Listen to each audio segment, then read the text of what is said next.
In chapter 11 of Fellowship of the Ring, Aragorn says, "The tale of Tenuviel is a fair tale, though it is sad, as are all the tales of Middle-earth, and yet it may lift up your hearts." Today we're discussing Lord of the Rings, we're discussing hope and the absence of hope, what that looks like. We're going to be discussing Tolkien, his approach, his thoughts on Christianity, his thoughts on the topic, and pride and despair and personal virtue. And I'm joined with an excellent panel: Philopocrit, Audaciter, Blackhorse, and Filmarian. How's everybody doing? Swell, mate. Great. Wonderful. Thanks for having me on. I'm doing well. Credit to Cringewalker for my excellent Christmas avatar. It's the most festive that one of the riders of, who's that one? Death or Destruction? No, this One is of the Black inflation. Riders, I believe. Oh, yeah, in the horsemen of price increases. So Tolkien, we're a Bible study channel, so we're likely to be thinking of things in a Christian lens. Is that justified for Tolkien? Is it reasonable to think of him as a Christian thinker? Absolutely. Yeah. Well, in the first place, he was definitely himself a devout Christian, but there's a pretty famous essay by him called On Fairy Stories.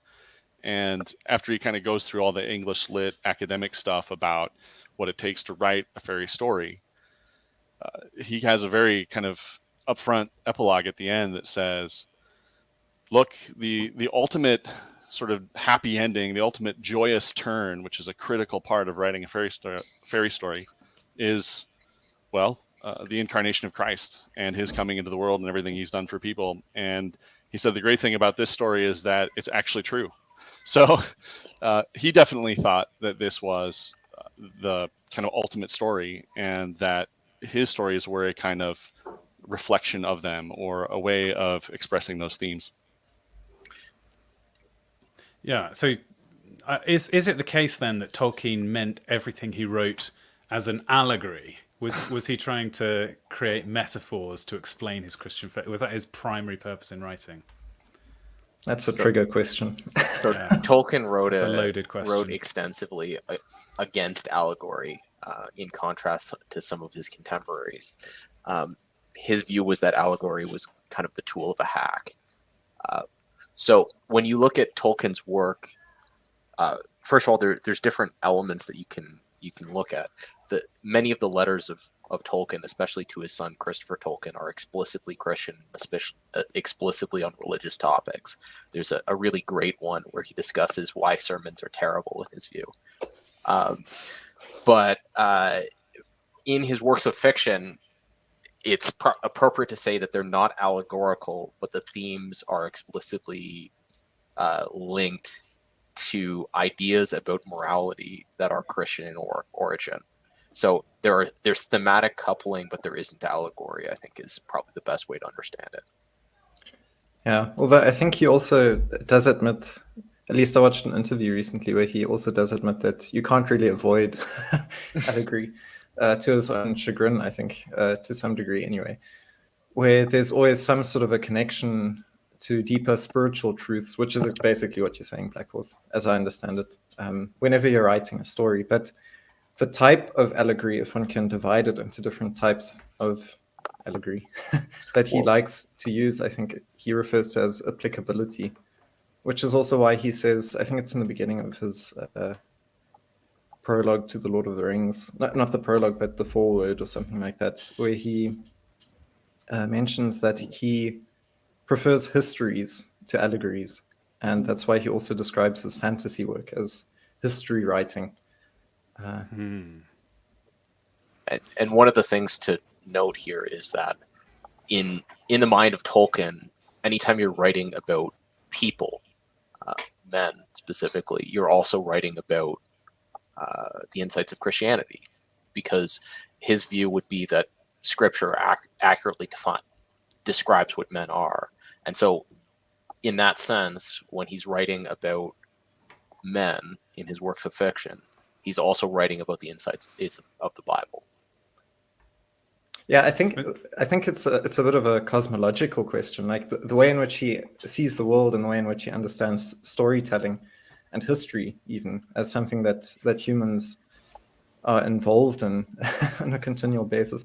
That just permeates all of the things that he writes because it's the way in which he sees the world. So it would make sense that if he's a devout Roman Catholic and that this is the framework that structures the way in which he thinks about reality, that's also how his story would automatically take on shape. And he also says that about The Lord of the Rings, that at first it wasn't intended to be a religious work, but in revision it was definitely, especially a Catholic and philosophical work, which is something I think one should take into consideration. And it isn't often enough taken into consideration when his work is read by secular scholars. It must surely be the case that whenever you write, elements of your own beliefs will appear on the page. So if he's not trying to push it into, like, consciously, he's not making the effort to put his ideas in, he can't help but have them appear before his eyes, I would have thought. Yeah, Well, your it seems- worldview. Go ahead. Go ahead. Oh, okay. Well, to say, like, I mean, he's writing this in the 40s through the early 50s, I think. So he's coming right out of the Second World War, coming right out of seeing what is the solidification of the end of the old world, and his own experiences as a veteran of the First World War. I guess it shouldn't be too surprising that this would happen with that context in mind, because for me, if you would have looked at someone who was writing maybe in like 1905 or in the 1880s or 90s, had someone like him done that, it probably wouldn't have been the same way because of all that had happened, the fruition of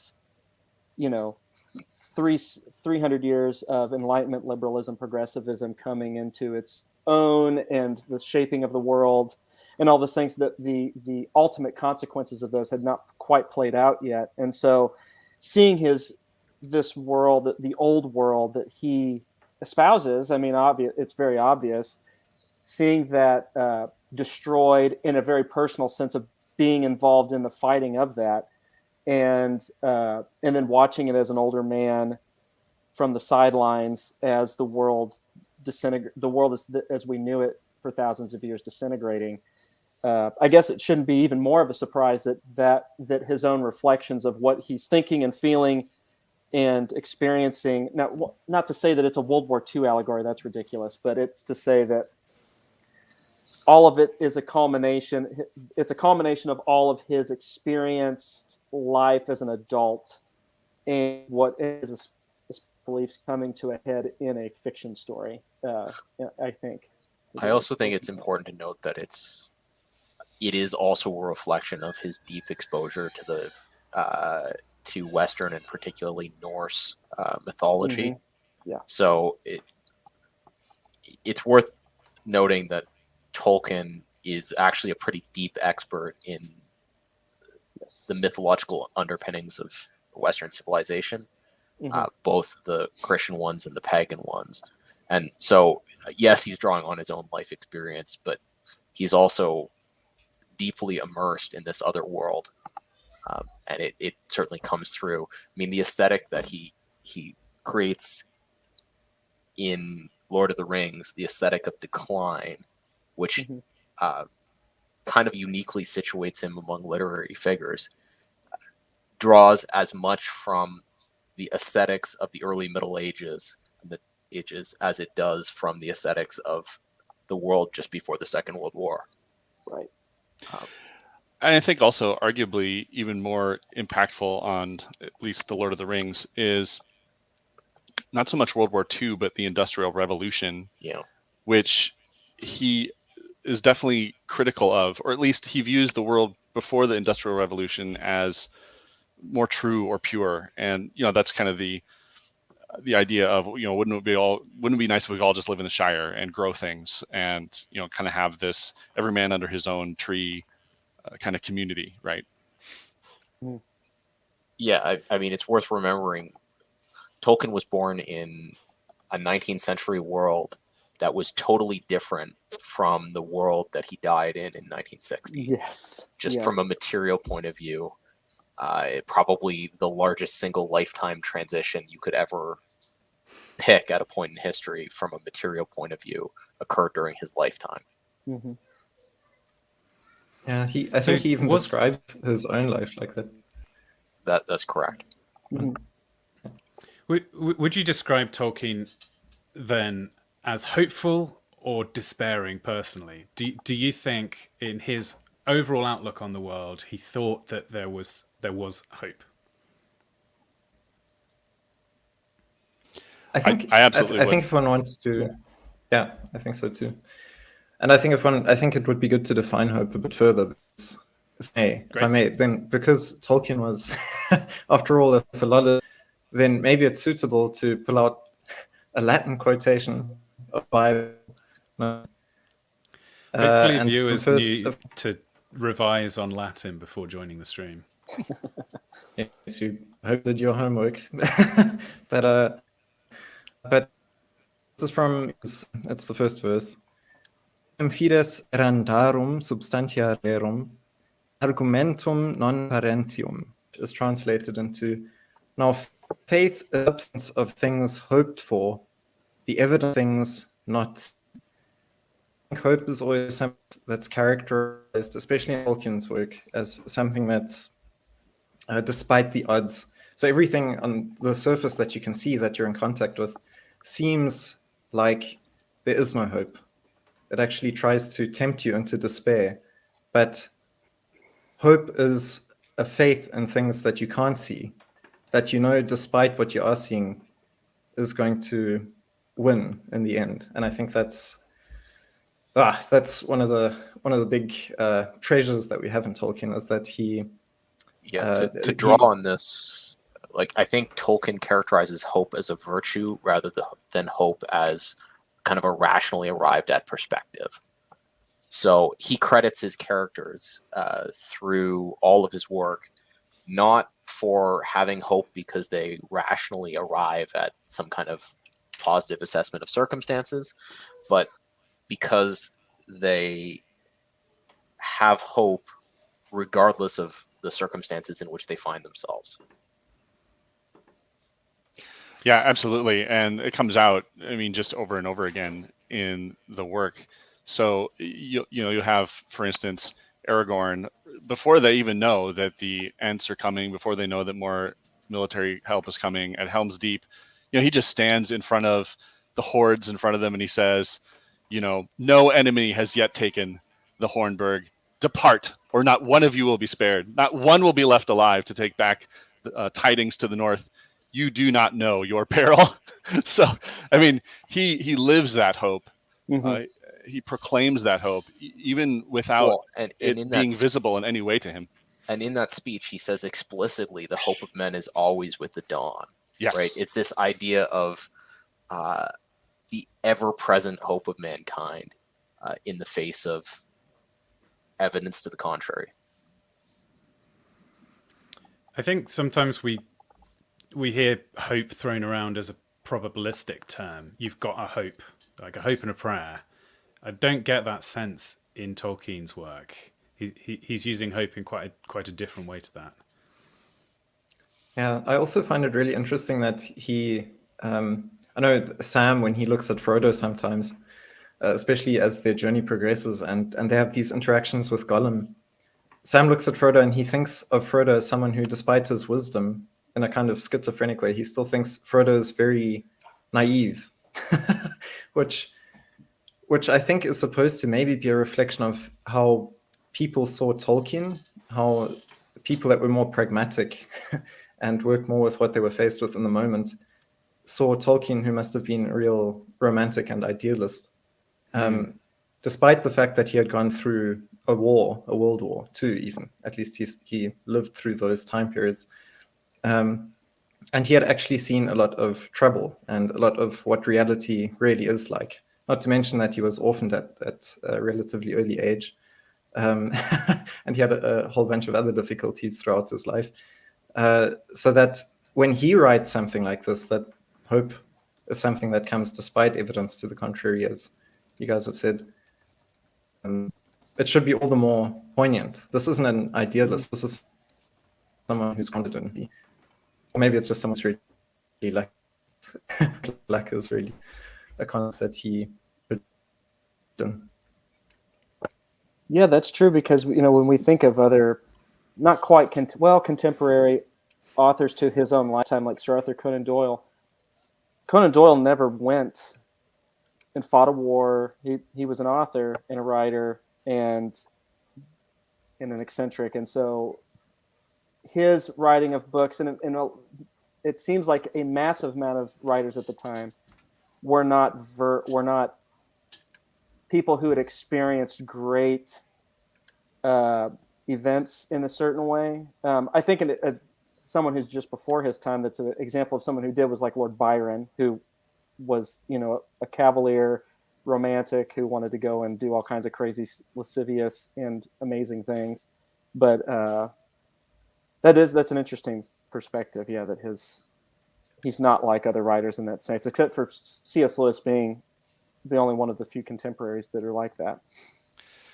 I think one of the most fascinating aspects, and also rare among people, of this idea of hope as a personal virtue, or hope as a virtue, is that you can stare something that looks hopeless in the face, and it actually makes you more determined. It actually makes you want to climb that mountain even higher or better, or absolutely finish the task in front of you. And there's a really great part near the the end of the quest where Sam realizes we don't have enough provisions. Like, even if we get all the way to Mount Doom and do this thing, we're just going to starve to death. We have nothing. We can't get out of here. It's still going to be filled with orcs. There's nothing left to do. But then it says, but even as hope died in Sam, or seemed to die, it was turned to new strength. Sam's plain hobbit face grew stern, almost grim, as the will hardened in him, and he felt through all his limbs a thrill, as if he was turning into some creature of stone and steel that neither despair nor weariness nor endless barren miles could subdue. With a new sense of responsibility, he brought his eyes back to the ground near at hand, studying the next move. And I said this is kind of rare in people.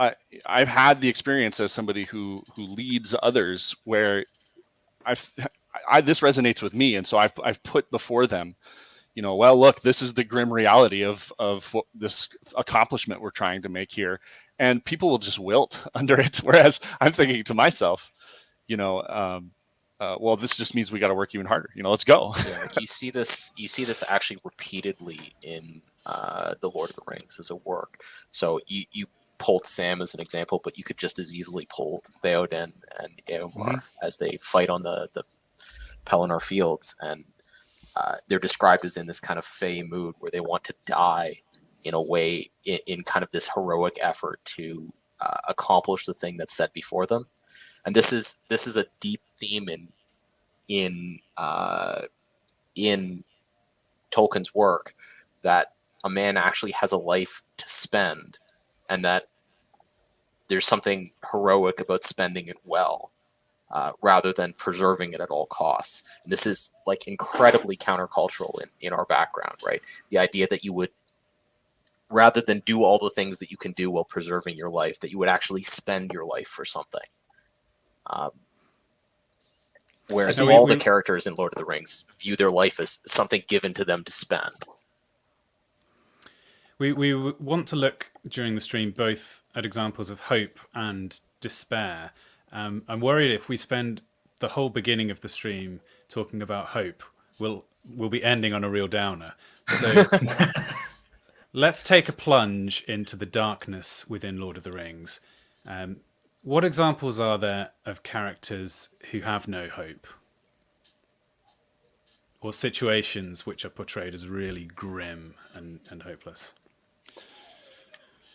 Well, it might start to look at Eowyn, and it's up to the matter of Theoden, and because she's got a very strange take on life. She's a woman, but she's trying to win glory and these kinds of things. And I was wondering what you guys actually thought about her as a character highlighted by this question of despair.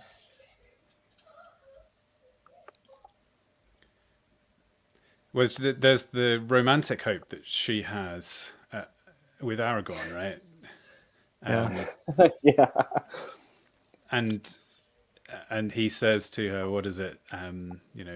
What you're looking for, you won't find." I can't remember what the quote is. Yeah. He's letting her know that there really is nothing there. She was hoping, in that case, in vain. In fact, so that was maybe an example of one of the things false that's hope. kind of interesting about her as a character is that she's portrayed as hopeless before we meet her, but almost as soon as we meet her, she comes into hope, right? So she's portrayed as hopeless in her time waiting on King Theoden, who's bewitched. But as soon as there's strength in Theoden again, she has hope for this kind of glorious death. A better example of somebody who actually gives in Lord of the Rings proper is Denethor, the Steward of Gondor, who spends all of his days struggling with Sauron through the Palantir, and struggles all his life to hold on to the kingdom of Gondor, and eventually just gives in to hopelessness and insanity and decides that he wants to burn himself and his son alive.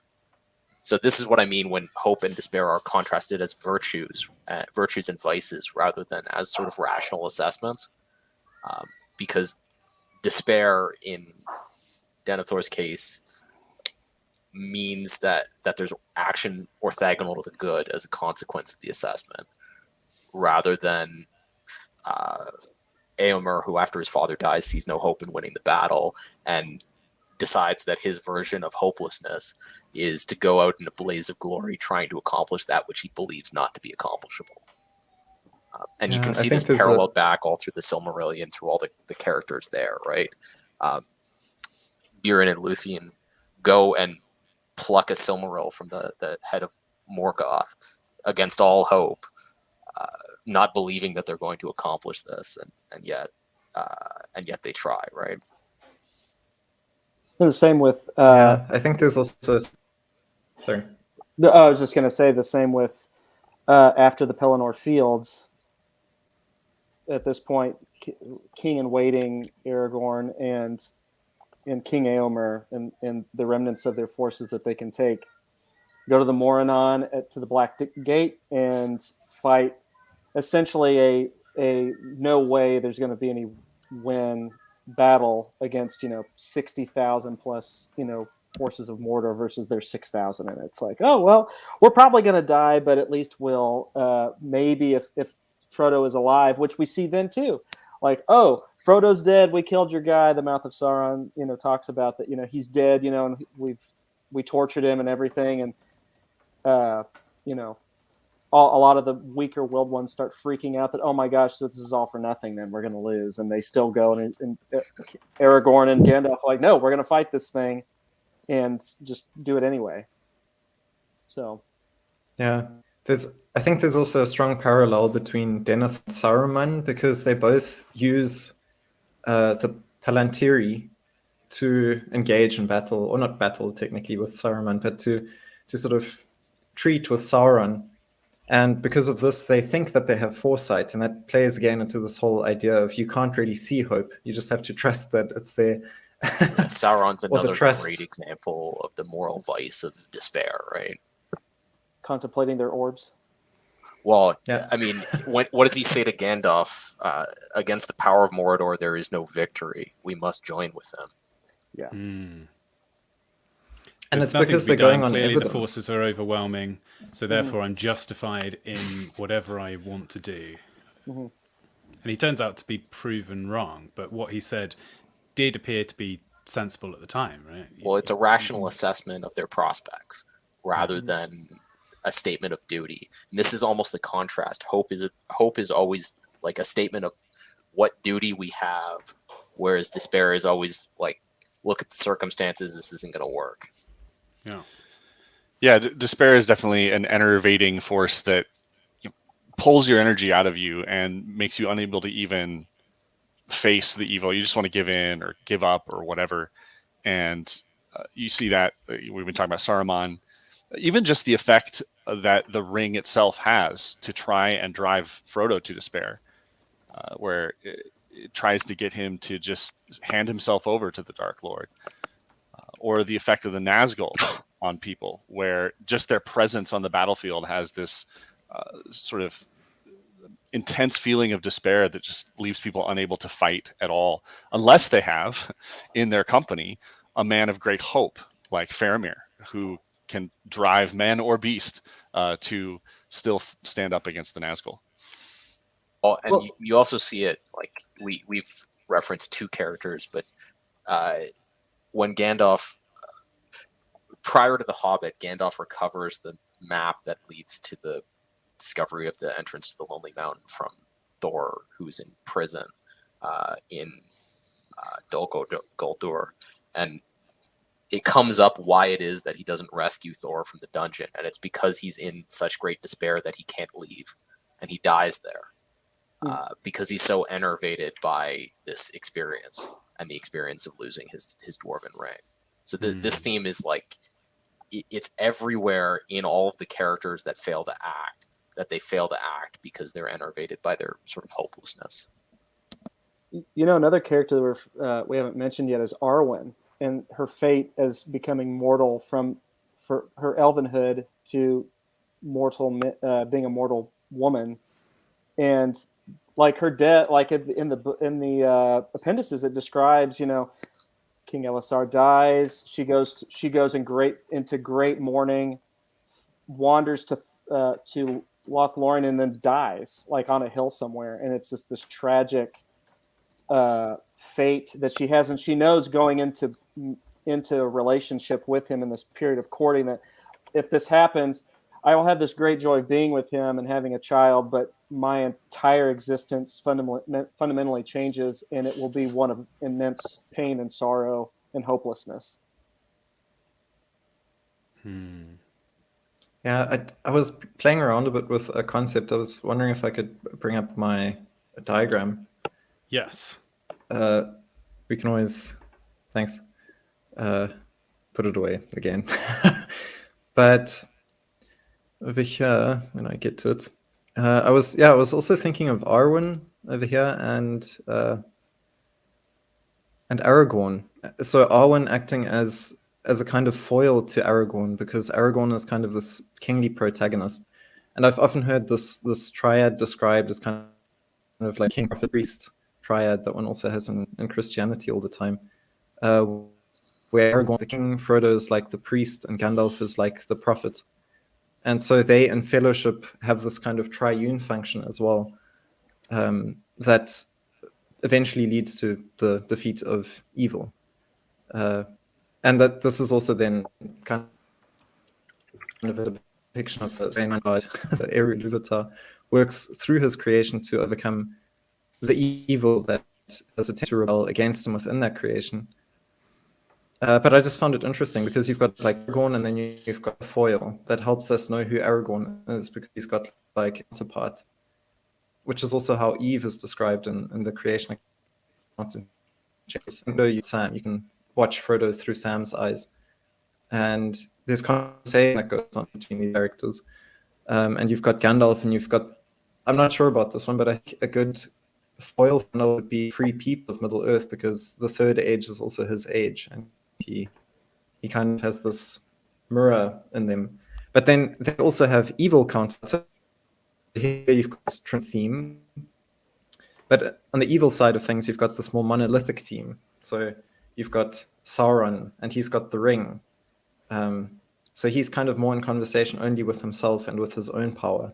And then you've got Smeagol, and he's in conversation with his precious, I misspelled Gollum, so I apologize for that. I see that now.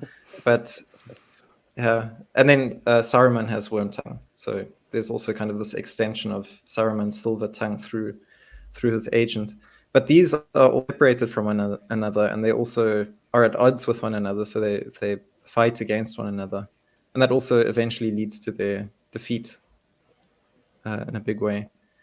But yeah, this was just one of the things that I had to think about while I was considering the battle between pride and hope, or despair and hope. although that kind of does lead me to pride. I don't know if you guys want to talk about pride. My thought here was that pride and despair function in a similar way, so that you've got despair as an internal reality, and that kind of bears the fruit on the outside of pride. So One when of the the heart things that- despairs, yeah, sorry. Well, you've noted a couple of good examples of pride in the mythos of Middle Earth: the fall of Fëanor, the fall of Numenor under the kings who begin to worship Morgoth instead of worshiping the Valar. Even the fall of Morgoth himself early on is like him attempting a counter melody in the music of Iluvatar. It's an expression of pride, and all of this pride is kind of referenced as in the framework of their duty, right? The idea that they can go their own way rather than perform their duty in this kind of great plan. You can see this in the kind of the way that Sauron acts and the way that Fëanor acts, where instead of considering his duty to relight the great trees from the light of the Silmarils, he decides in his pride to keep them and then has them stolen nevertheless. So how then do despair and pride and evil interact? And how do those ideas come out of a Christian worldview? I would say that the idea that pride is deeply intertwined with this intent to not to do the duty that has been assigned to you in the sort of divine law is, and how that interacts with evil is, I think that's a theme that is directly pulled from the kinds of duties that were assigned in Scripture. So you could think of pride, as it's referred to in Scripture, as a conviction that your own will is more important than your duties as laid out by God, right? In fact, that would be a very close comparable to the way in which the characters that are described as proud in Lord of the Rings are more interested in their own will and their own glory than they are in their duty to, in whatever situation, whatever context, right? And you can see the unwillingness to do your divinely ordained duty as connected to evil, because whatever else you do, it will be something, it will not be your duty, right? Yeah, it reminds me a lot of Nathan Hood's video on power, which I really liked. By the way, it was amazing because he also spoke about the proper use of power, which is what Gandalf and Aragorn and Frodo do. They employ proper use of power. And that's what I would refer to as authority, because they've been authorized by the one who actually has the power. Whereas characters, especially like Malkor or then Sauron, his general, they usurp was what Nathan called it. They usurp the power, and then by doing that, they disrupt this natural order, and they throw everything into tumult and chaos, which is that disharmony that we have in the beginning of creation. Ada, I think. And to sort of connect this back to the order that you see in Scripture, I mean, this is not something that is broadly talked about in sort of the modern church, but there's a reality in Scripture that there is divine order, all the way back to Genesis 1, where we're made the lords of creation to rule and to reign in the earth. There's divine order within marriage and family. There's divine order in creation generally, and you can see like Romans 13 as an instantiation of divine order for carrying out the will of God in civilization. So the ideas of order that are, very aggressively forwarded in Tolkien's work are not, they're not out of nowhere. They're out of this moral frame that he's working from. Yeah, You can definitely see in the fall of Boromir this abandonment of his duty as one of the Fellowship, and the pride, as he describes, well, this is how I would use the ring, and these are the stratagems I would carry out, and Even the way he asks for, let me just try to give it a trial run and see how it works out. He's beginning to play with this idea of the ring can sort of prove to everyone how great I am, rather than his noble deeds of protection and faithfulness and fealty being the things that show what is truly great about him. And in that way, really, evil itself leads to despair. Evil becomes the pathway to despair. People think that the power of this evil thing, the ring, will give them strength, but in the end, it leads everyone, Boromir or Saruman or Gollum, leads them all to despair.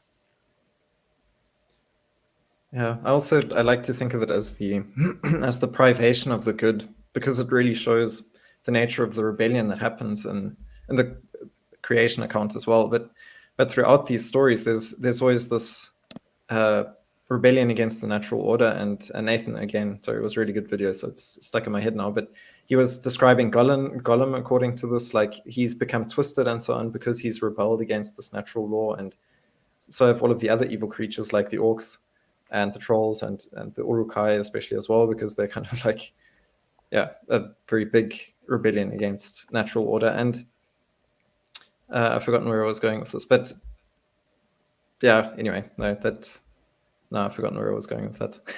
You might say our progressive opponents are very much of what Tolkien described when he described orcs and trolls. They were, they were humans once, tortured and mutilated, corrupted by the dark powers. It's now a ruined and terrible form of life.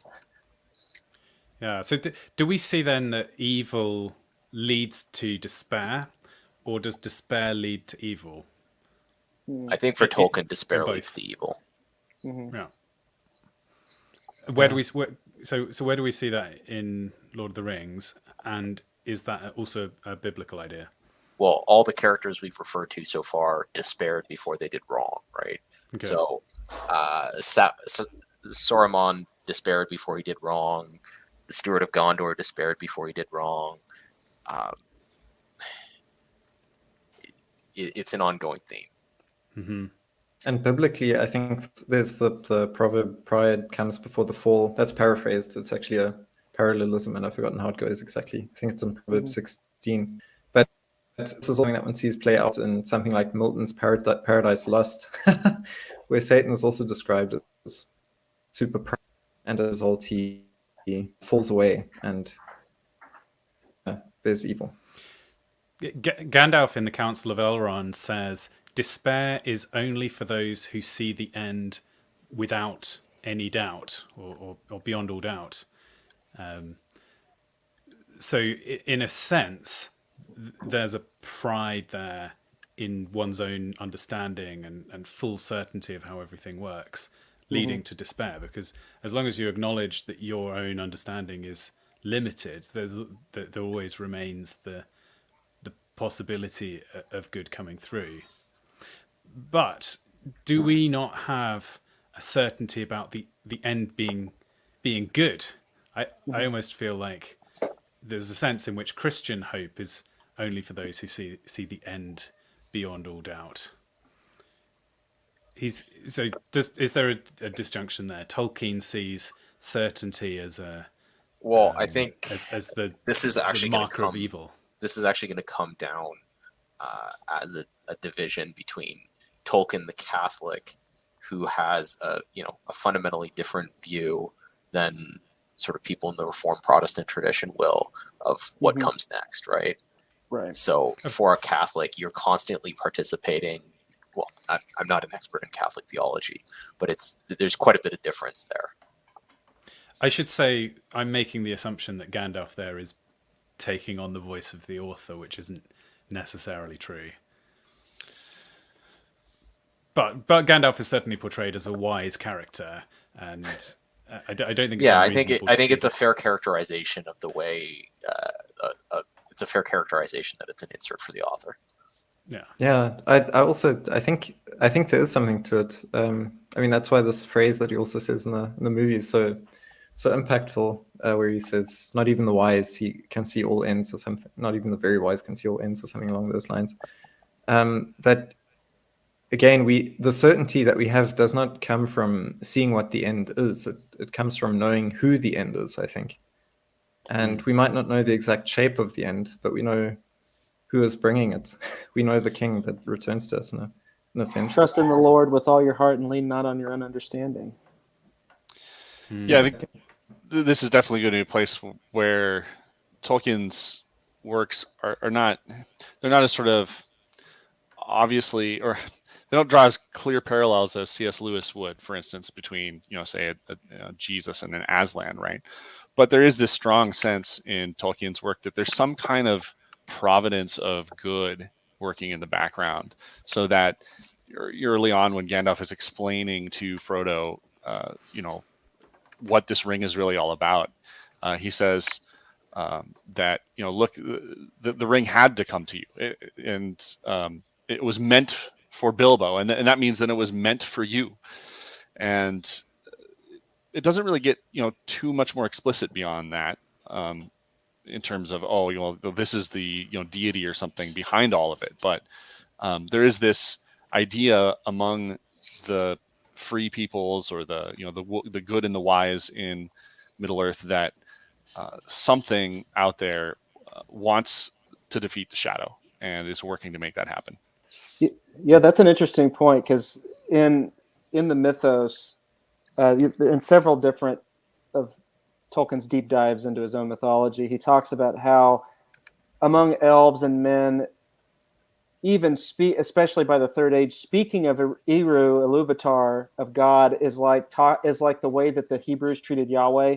You don't say his name like he's so holy, like it's a thing that, whoa, you only bring him up in extremely pertinent circumstances because he's God. And so, granted, also Tolkien's Eru is a quasi deistic God, because he's there.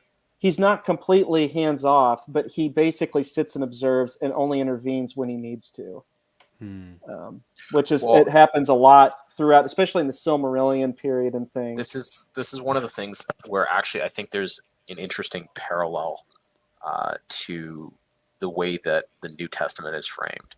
Yeah. So in Malachi 1, God says through the prophet that his name will be great among the nations. It's an unconditional promise that from the rising of the sun to the going down of the same, in every place, incense and a pure offering will be offered unto his name. And then in Matthew chapter 28, when he lays out the Great Commission, he invites us all to bring that promise to pass with this in advance unconditional statement that it definitely is going to come to pass. And yet we're invited to participate. And in the same way, I think a lot of Tolkien's work is about these characters that are invited to participate in something that is willed by a higher power, right? Mm-hmm. The Valar will the overthrow of Morgoth, and they spend thousands of years trying to get elves and men to do it until finally they're forced in the War of Wrath to intervene. Mm-hmm. But generally, this is the view that's painted, that the peoples of Middle Earth are sort of entrusted with this thing that is going to happen. Well, and there's another bit too where there's the Dagorith, which is supposed to be like the final battle. Yeah. Yeah, it's supposed to be the eschaton, his version of Ragnarok, but he ends up. There's, I guess, some debate still over whether Tolkien actually abandoned his narrative of it as he wrote it, because he seemingly stopped with it at a certain point, I think in the mid to late 60s, but he never touched it again. And so it makes one wonder what exactly was where his mind was in relation to Middle Earth's own eschaton and apocalypse, what he was thinking. Yeah, it's in this interview that I watched, the interviewer asked Tolkien whether or not Middle Earth was something like Midgard, because the name is essentially the same. And Tolkien was like, yes, of course, it's the same world. It's Middle Earth. It's this world. It's just. And then the interviewer asked if it's at a different era in the history of this world or something, and Tolkien says more at a different stage of imagination, history of this world. And I thought, wow, that's quite cool, because I think it sheds an interesting light on what he was trying to do, and maybe he was trying to just understand the eschaton that is presented to us through divine revelation by means of the imagery that he has in all of the medieval manuscripts and so on that he was working with. So that he was using the imagery of Ragnarok and I don't know, other writings to try and visualize what it might be like, just as he was trying to visualize the ancient past. Well, it's also worth noting what Tolkien himself said about his effort to write a sequel to The Lord of the Rings. And he sort of got a chapter and a half into it and abandoned the project because he said that writing a sequel to it undermined the achievements that were in Lord of the Rings. And I think that's part of the reason why he was never able to complete Dagor Dagorath, because Dagor Dagorath is supposed to occur when Morgoth finally breaks free of his chains and there's this last battle. But you can't write about that without undermining the achievement of all of that, all what happens in the Lord of the Rings, without or transporting yourself to some future age, right? I'd like to remind people who are new to my channel to subscribe, and I'd like to return to a topic that Audacity you brought up towards the beginning, which is the question of the ultimate destiny of our civilization, and we see a sense of decay in the world of Middle Earth. How should we feel, or how does Tolkien feel about the works of men? Is there hope within humanity to rescue itself? I think that's kind of the way that. So when you talk about the decay that is seen in Middle Earth, I think that's his way of kind of answering that question, which is that there's kind of this downward spiral where every age is kind of lesser than the one before. The works are less glorious. There's a kind of slow decay where people even forget really the great things that were done. And then there's a crisis against the darkness. There's a victory and a renewal. But then that renewal, that sort of renewal of splendor and glory is never quite as good as the one before. And so whether we're talking about men or elves or dwarves, they don't have it in them to bring the world to a kind of truly glorious, everlasting peace, as it were.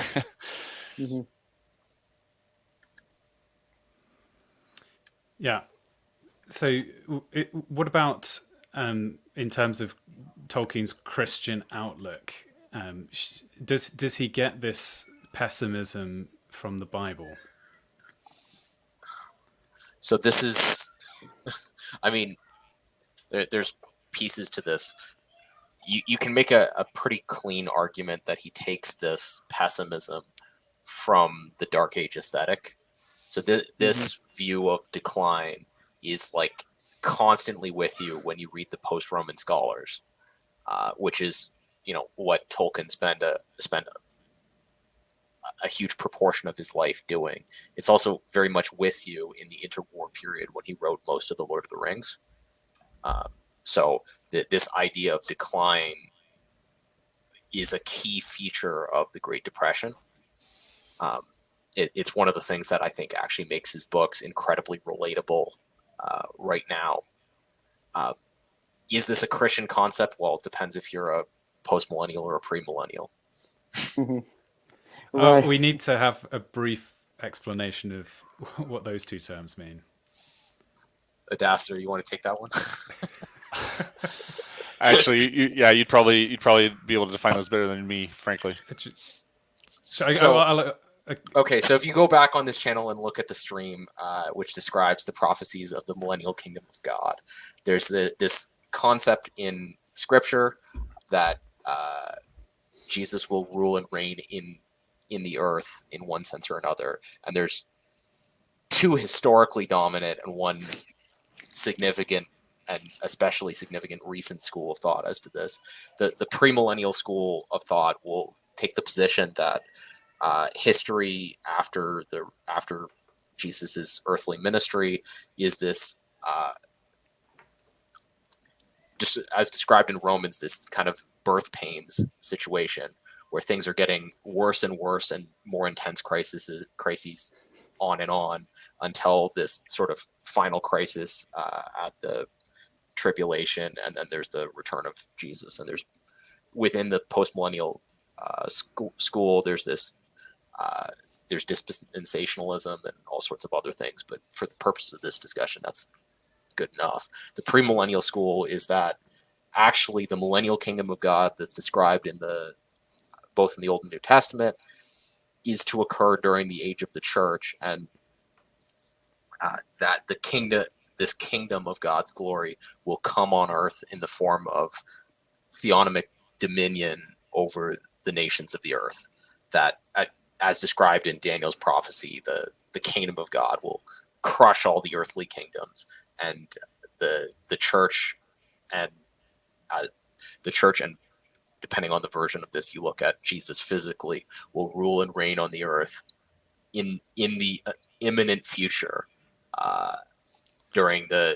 before the tribulation, and after the tribulation there will be a moment of crisis that is the tribulation in the midst of this great kingdom, and eschatology goes on from there. And then there's the millennial school that actually argues that right now is the millennial kingdom of God.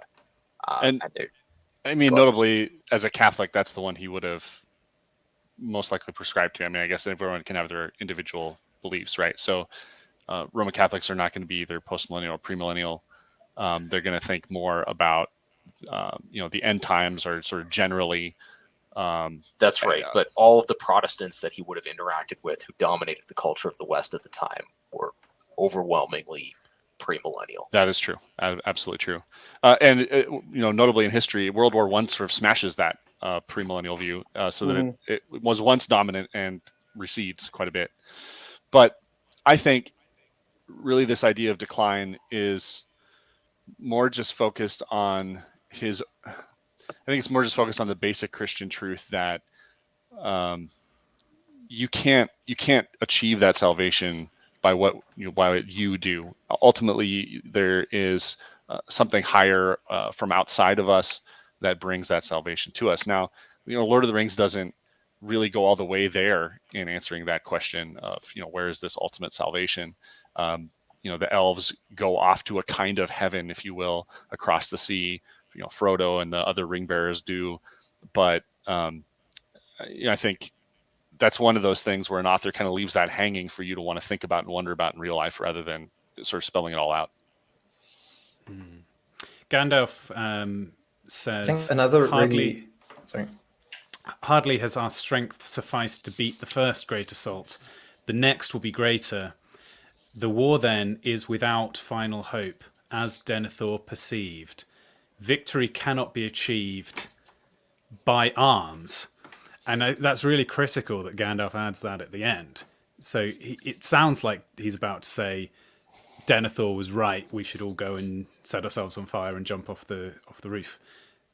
But Gandalf, and I think Tolkien, has in mind that there's a different route to winning the day other than this kind of direct military assault.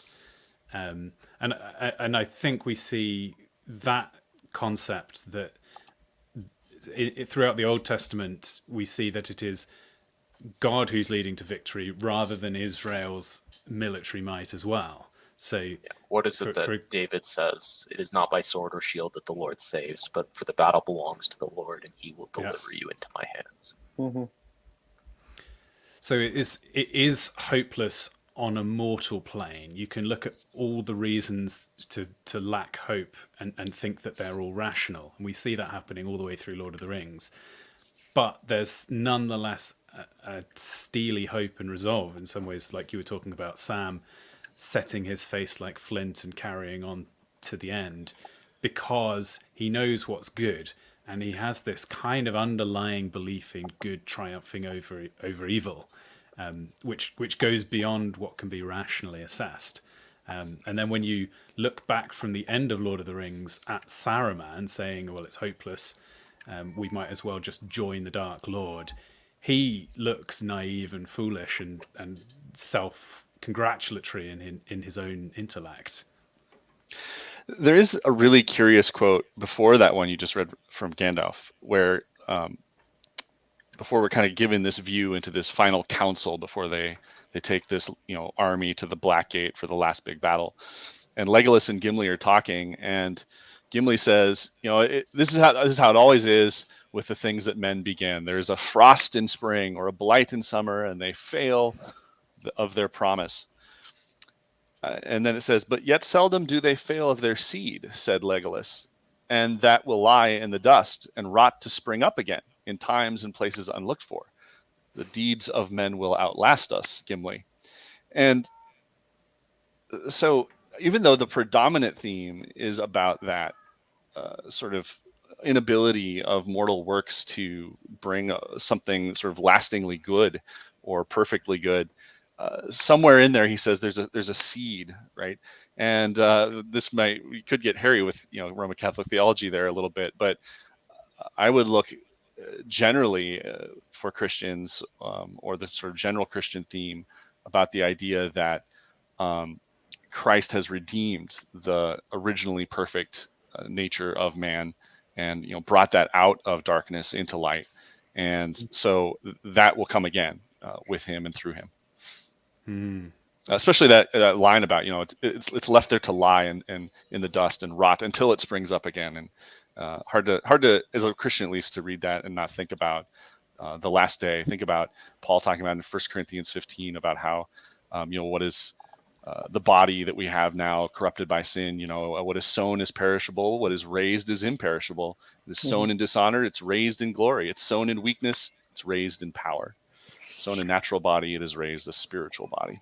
It's also hard to look at these themes and not look at, especially the themes of hope and despair, and not look at Hebrews and the sort of the discussion of the great men of faith and how they all died in faith without seeing the fulfillment of the promises. Yeah. Very much the same kind of concept of hope as this moral virtue toward doing duty. The world was not worthy of them, that chapter says. I love that line. Yeah. This is the chapter that's often referred to as the hallway of faith, or it's the series of people who are exemplified by faith and commended there for that.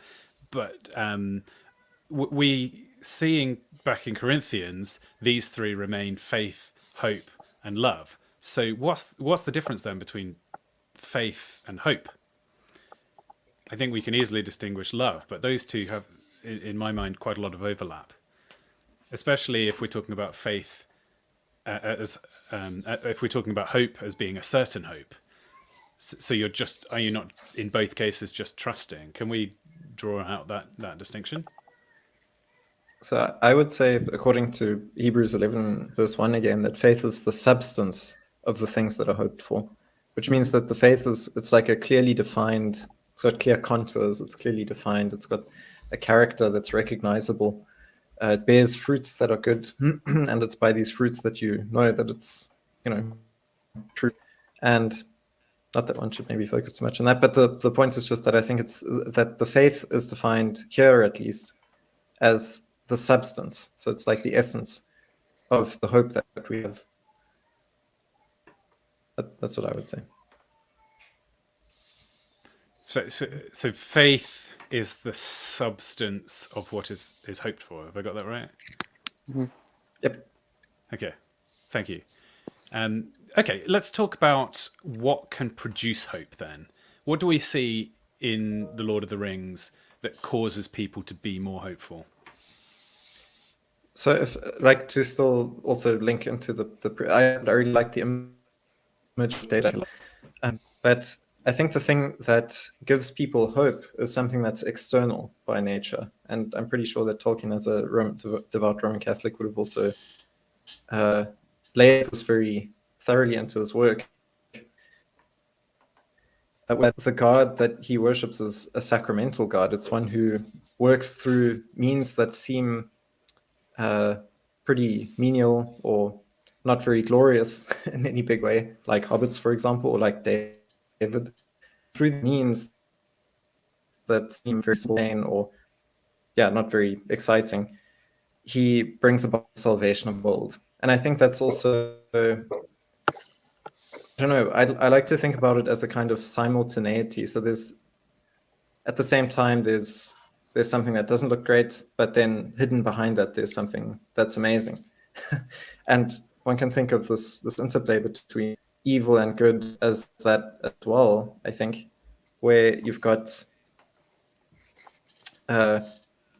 what Tolkien describes as a catastrophe and eucatastrophe. We haven't spoken about that on stream yet, but we were discussing it a bit beforehand. I don't know if Audacity wants to talk about it a bit more. I think he's got a treasure in his memory, but I think there's an interplay there that also plays into this.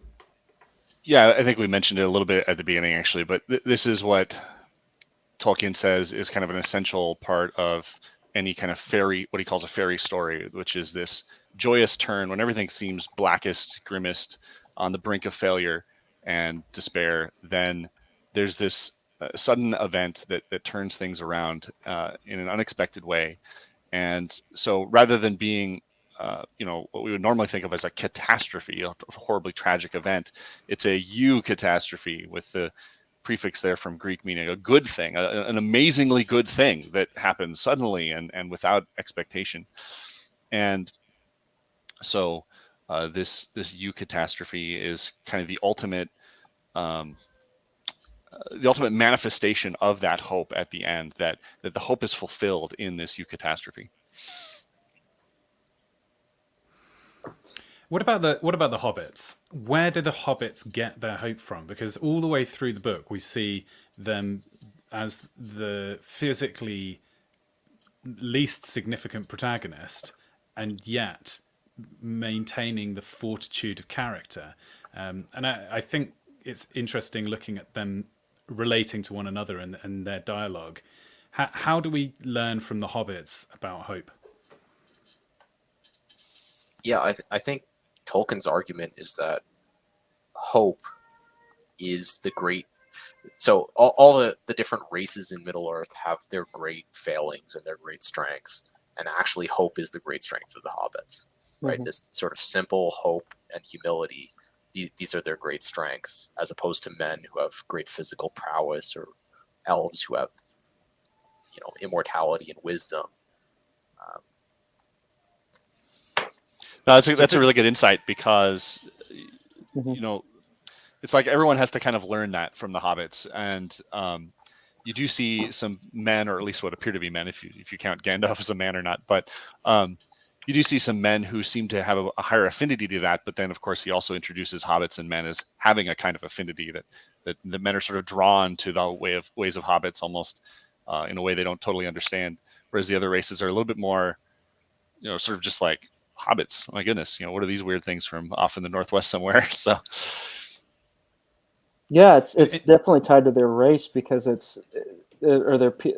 guess they're a sub-race of men, but they are, because their whole lifestyle is one of good-naturedness, of hospitality, of like a certain innocence and purity, and a hopefulness that is not like the others. And I think that's a really good point.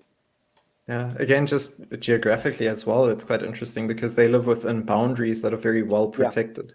So they live in like this shelter, this well protected, very homely country, and they live in very homely homes as well.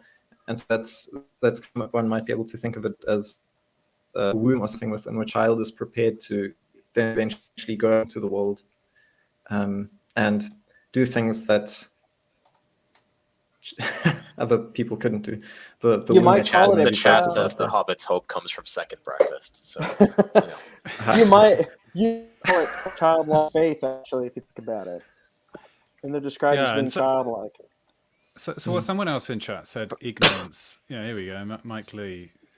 There's an interesting insight into Sam when they're near the Black Gate, It says, "And after all, he never had any real hope in the affair from the beginning. But being a cheerful hobbit, he had not needed hope as long as despair could be postponed." So is hope then actually springing from a naivety and ignorance, and it's a weakness, or it's a folly to be hopeful? I would say that they've been formed so unconsciously by their surroundings to be very hardy when it comes to the matters of dark, especially in the context of Lord of the Rings. I mean, yeah, I don't know. The darkness is always kind of in the heart, and the hobbits have been cultivated so positively by their surroundings that when they go out into the dark world, they have a fortitude unlike the people that have been constantly at war, that have been weathered away at for a long time. I also think it's part of Tolkien's argument about how you actually maintain hope in the face of grim circumstances, right? This idea that you postpone despair as long as possible. And you can see this in a lot of the characters as they, Sam walks into Mordor, talking to Frodo about how when he gets back, he's going to eat the food that he's going to eat when he returns to the Shire, and all of this stuff. Right. The hobbits have this coping mechanism of not thinking about it. And so when we talk about ignorance, a lot of that ignorance is self-imposed. It's almost like the old consider the lilies of the field, isn't it? Yeah, very much. Who of us by worrying can add in a single hour to their life? Which of the hobbits, by stressing more about the difficulty of the task, would have got to Mount Doom more quickly? So that's, I think, a valid example of a Christian view of hope coming into Lord of the Rings. Another is, as you were saying, in the Fellowship, they encourage one another. We see in Hebrews, "Let us consider how to stir one another up to love and good works, not neglecting to meet together as some are in the habit of doing, but encouraging one another, and all the more as you see the day drawing near." It's really notable that the chief protagonists, in the sense of the ones who actually physically move the ring the furthest, Sam and Frodo, it's not one superhero. It's not the story of Batman with his assistant, but although that's the initial dynamic that you see, Frodo with his kind of gentleman's gentleman coming on a little walk with him, but towards the end you see that Sam is absolutely essential to the completion of the mission, and it certainly looks like, had Frodo been on that trip but alone, he never would have made it. He would have given up a very long way from his objective.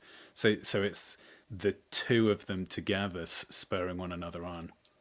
Well, and I also think, so you don't get this in the movie, so many of our viewers might miss it, but there's this there's a chapter in the early part of the book called The Conspiracy, where Pippin, Sam, and Merry, and one of the other hobbits who actually doesn't come on the journey all conspire to discover what it is that he's doing and make sure that they can go with him and make sure that his exit from the Shire can be hidden. So there's this reality where, part of their hope comes from this tight-knit community that is deeply involved in their lives. And this is a reflection of the way of the biblical characterization. Fatty Bulger, I think, was who it was, right? Yeah, that's right. Yeah. And there's even this element. Does he actually of it. get killed for his trouble? Because his house No, he gets survives. attacked by the Nazgûl. I was going to say, I think he survives. He survives. He's there during the scouring and all. Okay. But there's even this kind of wonderful element of it, of that conspiracy, in which you see the nature of goodness is not just to do what somebody would prefer that you do, but the nature of goodness is to do what is actually good and right and best for them, even if they wouldn't choose it for themselves. And just, to me, that's a wonderful aspect of that sort of fellowship that comes up over and over again in the books. I think that's also very important in understanding the kind of faith that the hobbits have. I think that's also something that gives them this strength that they have, is that they simply trust that things will go well. And they can talk about things like the the strawberry harvest or something in the midst of Mordor, because that's the thing that's shaped their entire lives. So their trust in something good happening to them has been kind of ingrained into their behavior. They can't get out of it because it's just how they've grown up. And I think that's a good argument as well for having, I don't know, Christian households, because they develop very robust people. Mm-hmm. Yeah, the whole Tuckborough and Brandy Hall and all that. That's the entire the way it's described is this enormous mound, like almost like a dwarf mansion, and how many halls there is, and it's just this underground city of Brandybucks and other associated relatives, like Frodo, because Frodo lived there as when he was a young boy after his parents died or were drowned, and just inculcated. It's very much like than one would experience if you've grown up or lived in a smaller town where everyone's kind of related or knows each other, whether here in America or in Canada or across the pond. It's also interesting to then see that turned on its head at the end of the book in a way, which I guess is also Tolkien's pessimism coming through a bit, that the Shire becomes corrupt by Sharky. Yeah, the scouring of the Shire is an absolutely tragic omission from the movies. Well, and I think that ultimately is it. I could put my finger on it at the time because I was a young teenager and I think most of you guys were too, when The Lord of the Rings came out. I couldn't quite understand Tolkien's worldview because I wasn't what I am, what we all are now, mainly more reactionary. And I didn't understand, I was like, he's kind of a crazy environmentalist, but he likes all this knights and kings and whatever. But it's kind of cool. But looking back, because I would listen, I don't know about you guys, I listened to all of their commentaries and stuff, and it's very obvious looking back. Jackson and Philippa Boyens and Walsh, his partner or whatever, they all had a certain understanding of Tolkien, but they really did not understand him. And because they saw him as this kind of more of an environmentalist, and they saw him as, well, he cared about these things. It was like, no, because they're not more right wing, they don't understand traditionalism. They couldn't understand his thought process. So the scouring of the Shire just seems like an adage that didn't need to be there to them. I think that's what it comes down to, is they don't understand the true significance. They would just go, well, it's like, not that they would say this, but they see it almost as like a Fern Gully ending to something. And it's like, that is such a the other basic great example of it is so one of the key themes of The Lord of the Rings is the concept of what is and is not your duty. And one of the great parables of this is the Tom Bombadil encounter, right? Yes. Where they realize that Tom doesn't care enough. He might be capable of doing this, but he doesn't care enough about it because it's not his duty. Right. And this is, another thing where, it's hard to exclude the concept of duty from writing a movie on The Lord of the Rings, but they did their best. I think that's this concept of duty that you're bringing up and how it plays into hope and despair is sort of instructive for us too, right? And there's a lot of inspiration to be drawn from snippets of the book about how sort of heroic action in our own time can kind of be drawn from that sense of duty and the hope that the personal virtue of hope, wherever you base that. And I just think of, it's kind of a popular line from the movie, but I think it's still very good, where Frodo says, I wish this hadn't happened to me or in my time. And Gandalf says, well, so do I, and so do all who live to see such times. But that is not for them to decide. All we have to decide is what to do with the time that is given us. And that's kind of the question for a lot of us, I think, too, in living in what many of us might think of as kind of a dark time, a decaying time, a time where the shadow is strong. What are we going to do with that time? And it's certainly something that I've contemplated a lot myself. What's the significance then of hope, apart from just being a positive emotional state? Why is hope connected to action? I think it's defined by relationship. The whole matter of fellowship that's been mentioned a couple of times is really what defines the hope. It's being trust in a unifying king, leader, I would say, at least in a Christian setting, that binds people together in love. And I think that's also why we've got faith, hope, and love in St. Paul's letters again and again. And they're interconnected, interwoven with one another, and they also, in a way, reflect the work of the three persons of the Trinity. So that is the face of the relationship within which we live as Christians in our fellowship with one another and with our King. The issue is without hope, it's very difficult to do one's duty, right? Without this view that if instead of trusting to hope, you trust to kind of a rational assessment of your particular dark time, is very easy to not do your duty. And both the Christian conceit and Tolkien's conceit would be something like you have unconditional commands for what you must do, right? I mean, if you had no hope, you wouldn't bother, is what it comes down to. That's right. If Frodo didn't think there was any way that the end could be done, he may as well have stayed in the Shire and eaten a few more drink for seed tomorrow, cakes. we die, right? But because there was the hope, and as you say, it's not a rational assessment on the hope, but it's a view that there is always hope.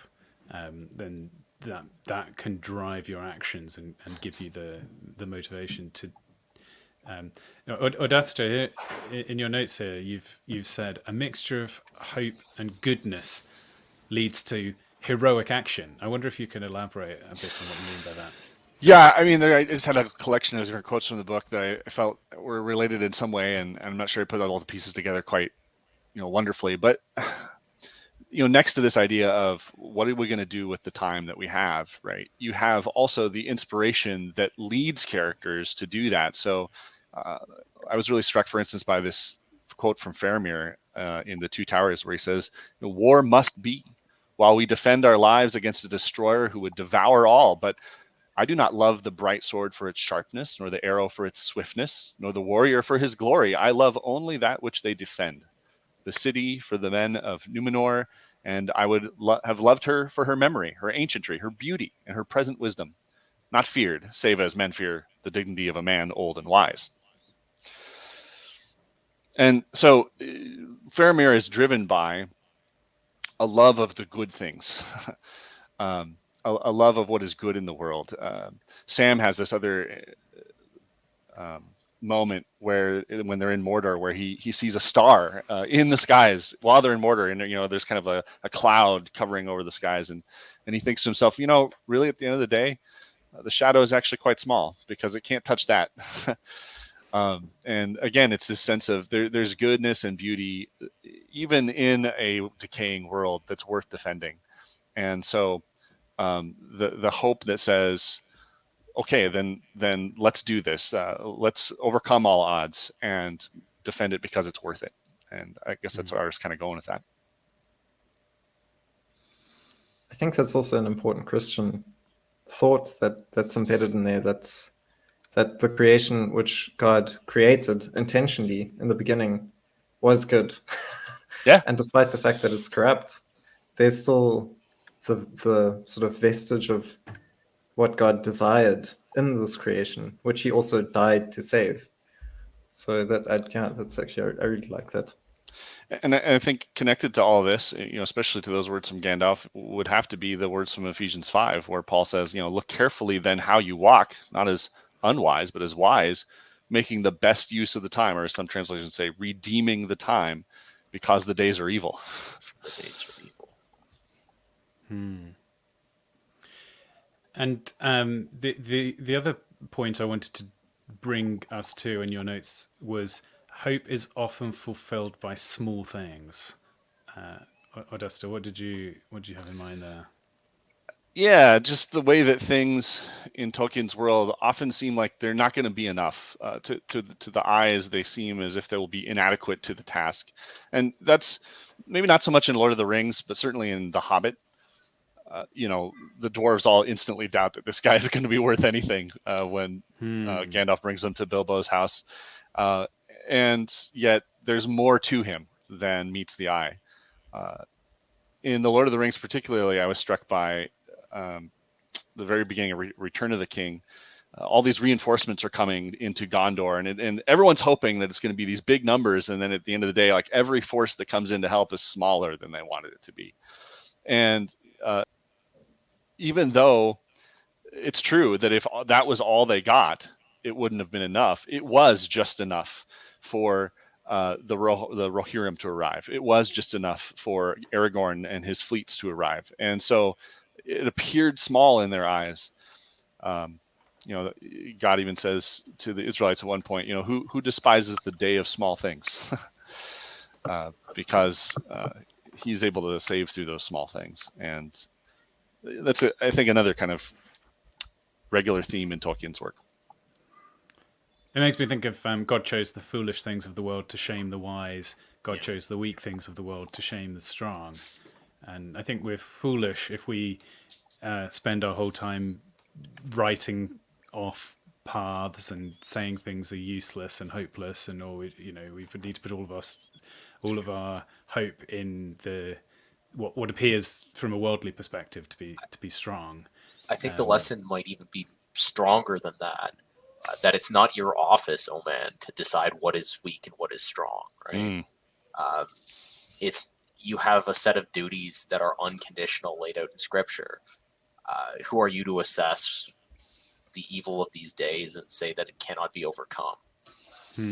I think about this a lot in the context of this like desperate attempt that our present elite have to seduce us with pleasure, right? To put us in the dopamine hit machine that is social media and close us into our homes. But we actually have a duty. We actually have duties to our families, duties to our posterity, duties to the law of God, not to,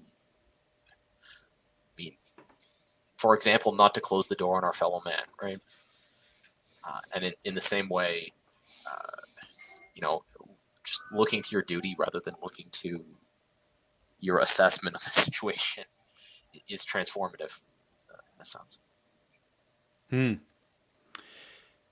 right. We're coming to the last few minutes of this stream, so I want to throw it open to anybody. Are there other thoughts that you wanted to bring in terms of hope, despair, or just other comments on Tolkien that you're dying to let out? Or have I given you all sufficient airtime? I think one thing that we haven't talked about, and probably you could do a whole stream on this, is song and poetry in Tolkien, and how much that plays such an incredible role for him, for all the peoples of Middle Earth, that they, in the sort of momentous moments of life, they turn to song or poetry. In a funny way, it almost kind of frustrates me because I always want to know what the tune is, so I can sing it too. But of course, it's not written down in there. But I think that is an interesting aspect, that is considered to be an important part of holding on to that hope, is turning to the sort of the truths encapsulated in song, whether sad or merry.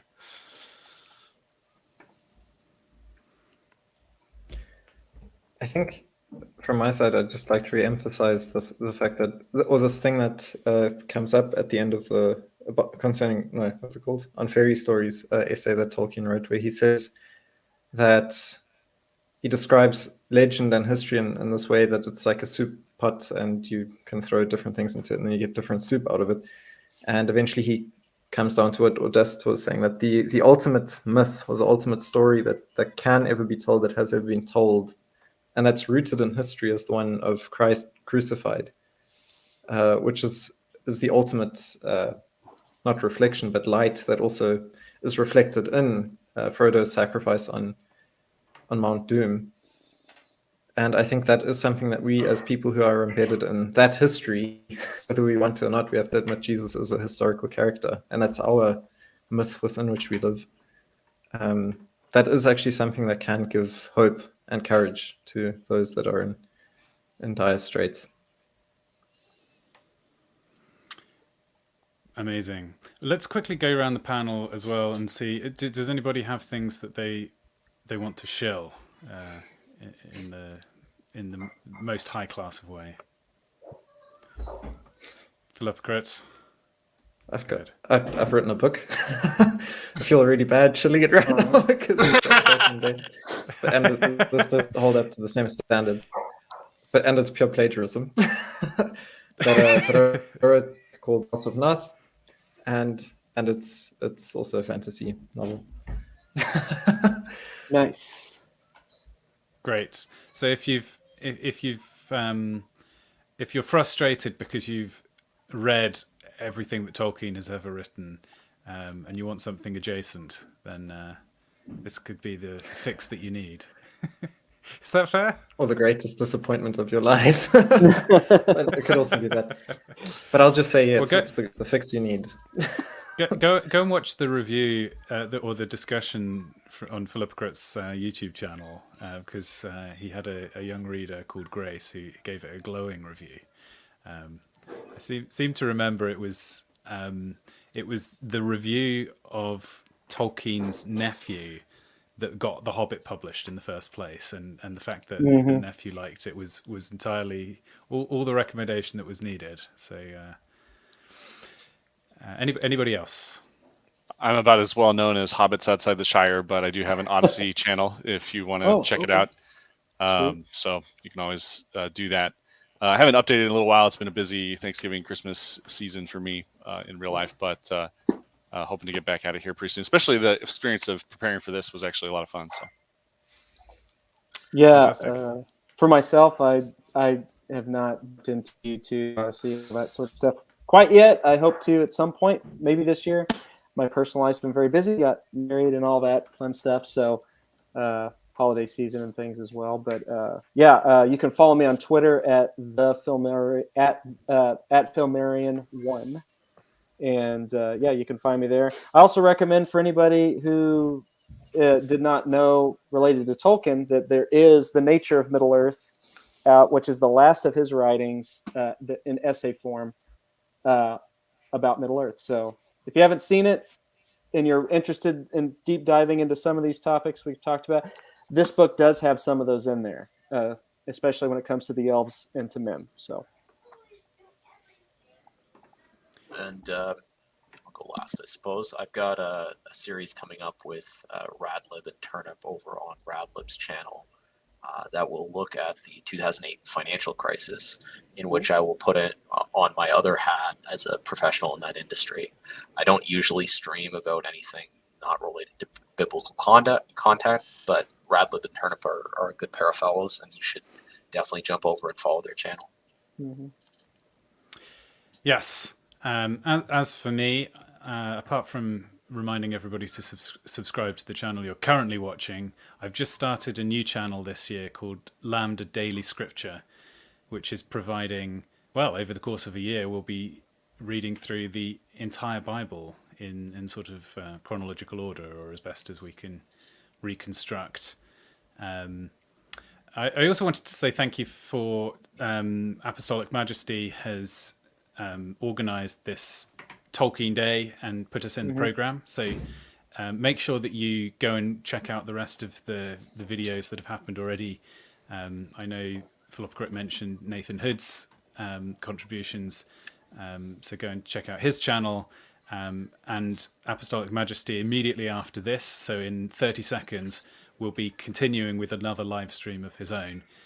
So I'm going to close out with a verse from Romans. May the God of hope fill you with all joy and peace as you trust in him, so that you may overflow with hope by the power of the Holy Spirit.